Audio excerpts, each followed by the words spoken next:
Herzlich willkommen zu einer weiteren Folge Lasst uns lesen. Wir machen weiter mit den deutschen Kulturbildern, das ist die kleinen Zigarettenbildchen. Am Ende der Folge gibt es noch einen kleinen Bonus, also bleibt ruhig dran. Und wir machen weiter mit der spanischen Weltherrschaft bei Spiele, Jagd und Kriegswesen. Bild Nummer 67. Vogelfang. Vogelfang mit Netzen und Leimruten, heute noch in Italien üblich, war ehemals ein beliebter und erträglicher Erwerbszweig. Der Vogelsteller befestigte tote Lockvogel im Netz oder fing die Vögel auf dem Vogelherd, über dem er die einfallenden Vögel ein Netz fallen ließ. Die deutsche Tierschutzgesetzgebung durch den Nationalsozialismus, jetzt sehr verschärft, hat alle Vogelstellereien längst abgeschafft. Bild Nummer 68. Fischfang. Das Hauptfanggerät des Fischers ist neben Angel und Leine vor allem das Netz. Man unterscheidet Reuse, die besonders zum Aalfang benutzt werden, setzt Garne, Klammern senken, für Köderfische und Treibnetze. Diese sind seit alters bekannt. Vom Boote und von Lande aus nähern die Fischer meist die beiden Enden des ausgeworfenen Netzes einander und umzingeln so die Fische. Bild Nummer 69. Kinderspiele. Fast alle uns geläufigen Kinderspiele und Spielzeuge weisen eine lange Ahnenreihe auf. Steckenpferd, Stelzengehen, Reifenschlagen, Drachensteigen, Holzschwert, Windrad und andere finden wir schon um 1580 in Deutschland, abgesehen von den Spielen, die das Leben der Erwachsenen nachahmen. Nur die unkindliche Tracht wird die Ausgelassenheit der Kinder manchmal gehemmt haben. Bild Nummer 70. Fechtkunst. Im 16. Jahrhundert erlebte die schon im Altertum bekannte Fechtkunst eine neue Blüte. Die damals aufgestellten Regeln sind heute noch maßgebend. In Halland, den Fechtböden, wurde das Fechten mit Stoß- und Hiebwaffen erlernt, das nach dem Schwinden des Turnierwesens die von Adel und Studenten, doch auch besonderen Gilden geübte Art des Zweikampfes wurde. Bild Nummer 71. Kegelspiel. Wie viele Sportarten war auch das Kegelspiel schon im Mittelalter bekannt und wurde von der Obrigkeit oft verboten, weil es zu hohen Wetten Anlass gab. Früher gab es noch keine Kegelbahn mit festem Bohlenbelag. Wo eine ebene Fläche sich bot, wurde die 9 Kugeln aufgestellt und mit Holzkugeln nach ihnen geworfen. Die ältere Form der Kegel war wirklich kegelartig, das heißt oben verjüngt. Bild Nummer 72. Falkenjagd. Die Falkenjagd, eine altorientalische Sitte, war ein Vergnügen des Adels. Der Falkenjäger, Falkner, ritt mit dem durch Lederkappe geblendeten Falken auf der rechten Faust, die durch dicke Lederhandschuhe gegen die scharfen Krallen des Vogels geschützt war, in das Jagdrevier. Dort warf er den von Kappe und Riemen befreiten Falken in die Luft, der sich nach kurzer Orientierung bald auf die Beute stürzte. Das war die spanische Weltherrschaft. Wir kommen zum nächsten Abschnitt, Abschnitt 4. Vom 1610 bis 1650, der Dreißigjährige Krieg, Spätrenaissance. Die religiösen Gegensätze im Deutschen Reich hatten sich gegen die Jahrhundertwende hin mehr zugespitzt. Die Fürsten zerfielen in protestantische und katholische Lager, waren uneinig unter sich und nahmen die Glaubensinteressen der Untertanen häufig nur zum Vorwand ihrer eigenen Machterweiterungsgelüste. Diesem innerlich zerspaltenen Reiche fehlte außerdem die feste, ordnungsschaffende und Gegensatz ausgleichende Hand eines machtvollen, national gesinnten Kaisers. Da bedurfte es den nur eines an sich unbedeutenden Anlasses, des gewaltsamen Stoßes zweier böhmischen Abgesandten aus dem Fenster der kaiserlichen Burg in Prag, um jenen unheilvollen Krieg zu entfesseln, der 30 Jahre hindurch das Deutsche Reich verwüsten sollte. In Böhmen setzte der Kampf zuerst ein, dann wurde die Rheinpfalz zum Kriegsschauplatz, bald danach Norddeutschland und schließlich loderte die Kriegsfackel in allen Teilen des Reiches auf. Fremde Staaten griffen in den Kampf ein. Der Schwedenkönig Gustav Adolf traf für den Protestantismus auf den Plan und starb den Heldentod auf dem Schlachtfelde. Die kaiserliche Armee befehligte die interessanteste Abenteuer- und Feldherrengestalt des ganzen Krieges, Albrecht von Wallenstein, des Glückes abenteuerlicher Sohn, der von den Zeitengunst emporgetragen, der Ehre höchste Staffeln rasch erstieg, Schiller, bis hin seine Schicksal ereilte und er von Hauptleuten seines eigenen Heeres ermordet wurde.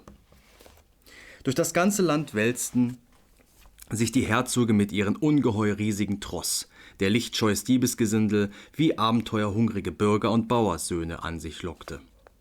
Raubend und plündernd zogen die Söldnerscharen, wenn ihnen der Sold verweigert wurde, durch Dörfer und Städte, heute bei diesem Fürsten, morgen bei jenem Feldherrn im Diensten. Üppige Gastmähler, Prassereien und Schwelgereien auf der einen Seite und bittere Not und Armut auf der anderen. Als nach 30 Kriegsjahren im Jahre 1648 endlich zu Münster der Frieden geschlossen wurde, war das Deutsche Reich ein armes, verwüstetes Land. Der Wohlstand war vernichtet, das Wirtschaftsleben zerstört. Handel und Industrie waren lahmgelegt, die Bevölkerung zusammengeschmolzen und mit dem wirtschaftlichen Ruin ging ein sittlicher und geistiger Verfall Hand in Hand. Aber neben krassendem Materialismus erfüllten auch eine wunderbare Glaube an die Macht der Gestirne die Menschen. Man erforschte den Himmelsraum und verfolgte die Sternenbahnen, deren wechselnde Stellung das persönliche Geschick bestimmten. Es war eine Blütezeit der Astrologie, das heißt der Sternendeutekunst. Es war aber auch eine Zeit wichtiger physikalischer und mathematischer Erkenntnisse, denn damals stellte zum Beispiel der Deutsche Johann Kepler aus Baden, der auch Wallenstein nahetrat, die Gesetze über die Planetenbahnen und ihre Umlaufzeiten auf. Und ein anderer Deutscher, Otto von Guericke, ist der Erfinder der Luftpumpe. Auch der künstlerische Geschmack ging absonderliche Wege. Könige und Fürsten legten sich Kunst- und Wunderkammern, Vorläufer der heutigen Museen, an, in denen sie außer den verschiedensten Kunstwerken Kuriositäten und Abnormitäten aller Art, Walrosszähne, seltene Tierskelette, merkwürdige Spielereien der Natur anhäuften. Eine besondere Kunstfertigkeit legte man in die komplizierte Zusammensetzung kostbarer Kunstschränke aus Edelmaterial wie Ebenholz, Elfenbein, Bernstein, Perlmutter.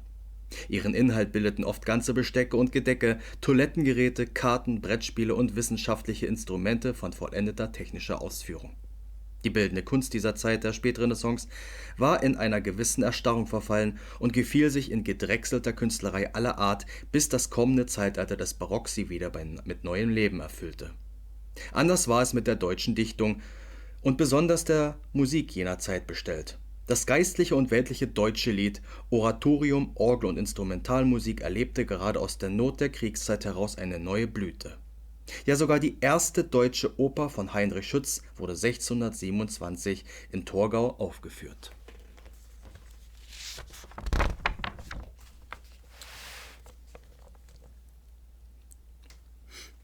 Stände und Berufe. Bild Nummer 73. Spitzenhändlerin. Der Handel mit Spitzen erreichte im 17. Jahrhundert seine höchste Blüte. Verschiedene genähte und geklöppete Spitzen flandrischer, erzgebirgischer, venezianischer und französischer Herkunft waren ein auch von Herren begehrter Modeartikel. Als Manschetten an Ärmel, Hosenbeinen und Stiefelstulpen, als Besatz an Kragen, Hauben und Taschentüchern fanden sie Verwendung. Bild Nummer 74. Quacksalber.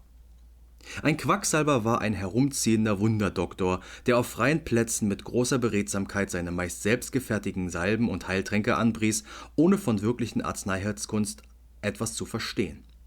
Solche marktschreienden Kurfuscher hatten trotzdem sie mehr verdarben als nützten, meist großen Zulauf. Das Gesetz gegen Kurfuschertum hat das Übel nur zum Teil beseitigt. Bild Nummer 75. Feuersbrunst. Das Löschen von Bränden war früher schwieriger als heutzutage, wenn auch das Feuerlöschwesen im 17. Jahrhundert schon ziemlich gut organisiert war. Auf den Türmen standen Feuerwächter. Die Bevölkerung, besonders die Bäcker, halfen die geübten Feuerlöschmannschaft und reichten, wenn die Handpumpe nicht langte, die mit Wasser gefüllten Ledereimer von Hand zu Hand weiter. Klar, Bäcker sowieso, es hat sowieso einen besonderen Brandschutz aufgrund der wohlbekannten Mehlexplosion. Bild Nummer 76. Brauer. Wein und Bier waren früher unentbehrliche Volksgetränke, denn Wassertrinken galt wegen der Seuche als gefährlich. Das Bier wurde in kleinen Hausbetrieben gebraut. Der Braumeister mit Geselle, Bierfieder, Melzer und Kellermeister werkten in Malzkeller, Darre, Sudhaus, Gär- und Lagerkeller. Von ihrer Kunst hing wie von der Güte des Wassers, der Gerste und des Hopfens die Würzigkeit des Bieres ab. Ja, man wusste tatsächlich das nicht. Es war zur Zeit, wo die Pest war. Galt sich Waschen als unrein. Ja, man hat das Wasser als unrein betrachtet, deswegen haben die Leute sich nicht gewaschen. Man kam nicht auf die Idee, dass Ratten die Pest übertragen. Und weil man halt das sauberes Wasser nicht da war, hat man eben Wein und Bier gebraut, weil der Alkohol, auch selbst bei niedrigem Prozentgehalt, tötet Keime im Wasser ab. Man kam nicht auf die Idee, dass man halt Wasser abkochen kann und die Keime daran töten kann. Was später dann mit Aufkeimen der Tee- und Kaffeekultur dann einen unfassbaren Dreh gemacht hat. Plötzlich haben die Leute aufgrund dessen, weil sie Tee und Kaffee wollten, halt das Wasser gekocht. Und naja, ich sag's mal so, ständig angetrunken zu sein, weil man permanent Bier und Wein trinken muss, vor allem auch die Kinder, gehe ich mal davon aus, von der Gesellschaft nicht so gut, während aber Kaffee trinken und Tee trinken für die Gesellschaft natürlich wahre Wunder wirkt. Ja. Bild Nummer 77. Hufschmied. Das Schmiedehandwerk gilt als das älteste Gewerbe, denn die von ihm hergestellten Geräte dienten nicht nur der Feldbestellung, sondern oft als Grundlage für manches andere Handwerk. Seine Aufgabe ist die Verarbeitung vor allem des Eisens zu den verschiedensten Formen. Darum lebt auch in jedem Dorf ein Grobschmied, dem Hufbeschlag und Beschlagen der Äckersgeräte und Fuhrwerke obliegt. Das letzte Bild für heute, Bild Nummer 78, Tabakhändler. Der Tabak wurde um 1570 in Deutschland eingeführt und zunächst wie anderweitig nur als Arzneimittel benutzt, dem man große Heilkräfte zuschrieb. Erst im Dreißigjährigen Kriege brachten englische Soldaten, die König Friedrich von Böhmen zur Unterstützung gesandt waren, nach Deutschland die Sitte des Tabaksrauchen, die in der neuen Welt längst vor Ankunft der Europäer weit verbreitet war. So, wer jetzt kein Interesse mehr hat an dem Bonus, kann jetzt ausmachen. Wer es möchte, kann bei mir bleiben. Und zwar,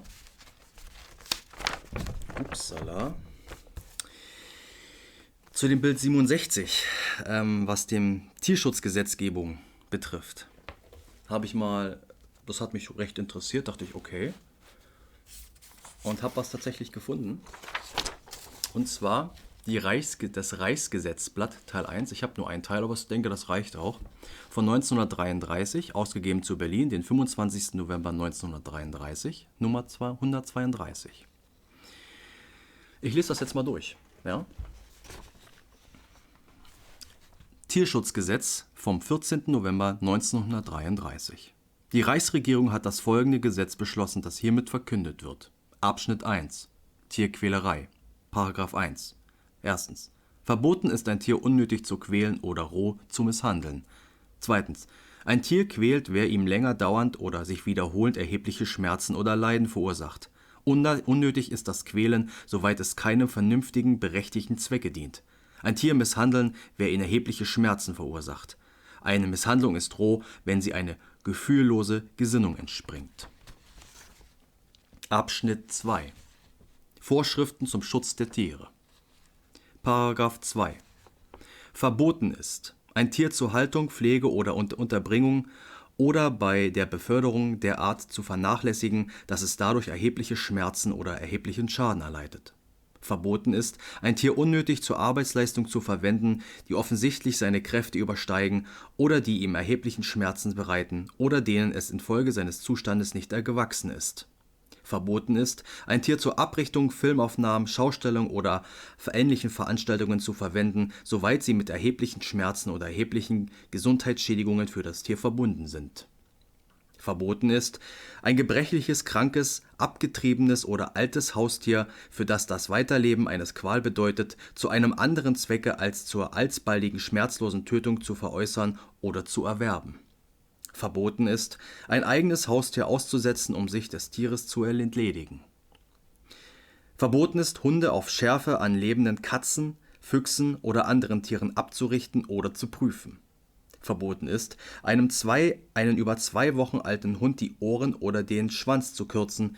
Das Kürzen ist zulässig, wenn es unter Betäubung vorgenommen wird. Verboten ist, einem Pferd die Schweifrübe zu kürzen, also kopieren. Das Kürzen ist zulässig, wenn es zur Behebung einer Untugend oder einer Erkrankung der Schweifrübe durch einen Tierarzt unter Betäubung vorgenommen wird. Verboten ist, an einem Tier in ungemäßiger Weise oder ohne Betäubung einen schmerzhaften Eingriff vorzunehmen. Die Kastration ist als schmerzhafter Eingriff anzusehen bei Pferden, bei über 3 Monate alte Rindern und Schweinen und bei geschlechtsreichen Schaf- und Ziegenböcken. Eine Betäubung bedarf es nicht, sofern mit dem Eingriffe verbundene Schmerz nur geringfügig ist oder bei gleichen oder ähnlichen Eingriffen am Menschen eine Betäubung in der Regel unterbleibt oder die Betäubung im einzelnen Falle nach tierärztlichen Ermessen nicht durchführbar erscheint. Verboten ist, ein in einem Farm gehaltenes Pelztier anders als unter Betäubung oder sonst schmerzlos zu töten. Verboten ist, Geflügel durch Stopfen, Nudeln zur Futteraufnahme zu zwingen. Verboten ist, lebende Frösche die Schenkel auszureißen oder abzutrennen. Paragraph 3. Die Einfuhr kopierter Pferde ist verboten. Der Reichsminister des Inners kann in besonders begründeten Fällen Ausnahmen zulassen.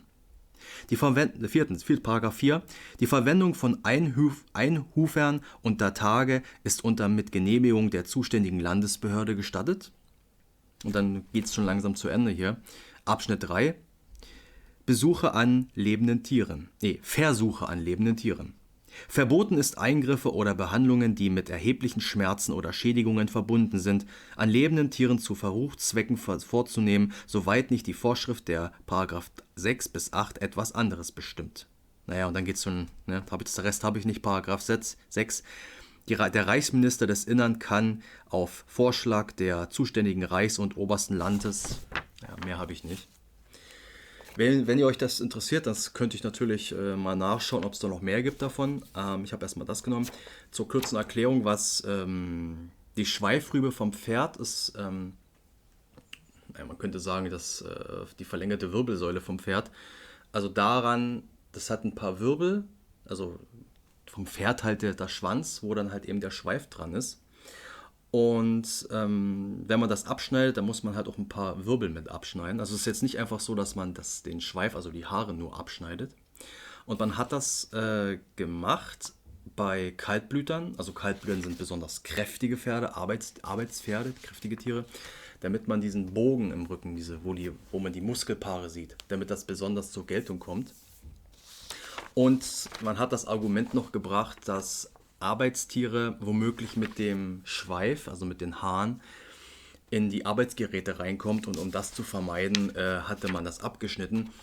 Das ist natürlich eine seltsame Ausrede, weil man könnte ja auch einfach rein theoretisch einfach die Haare kürzen, beziehungsweise sie einfach einen Zopf reinflechten, und dann würde sich das auch einfach nicht so verfangen. Ja, also es finde ich ganz gut, dass es hier verboten ist in Deutschland seit 1933. Wahrscheinlich vielleicht sogar von früher. Hier im Buch steht ja sogar drin, dass es nur verschärft wurde. Das heißt, vorher war es schon so, wahrscheinlich. Aber ja, und ja, dieser Schweif im Übrigen ist dazu da, Insekten fernzuhalten vom Anus. Und dass die Weichteile vom Pferd eben nicht im Winter und in der Sonne oder im Winter, im Sommer austrocknen, weil sowohl Kälte als auch sehr große Hitze ist schlecht für den Bereich. Gut, ich hoffe, das hat euch gefallen, auch der kleine Bonus, wer bis hierhin geblieben ist. Und dann sehen wir uns bis das nächste Mal, ne? Bis zum nächsten Mal. Macht's gut. Tschüssi.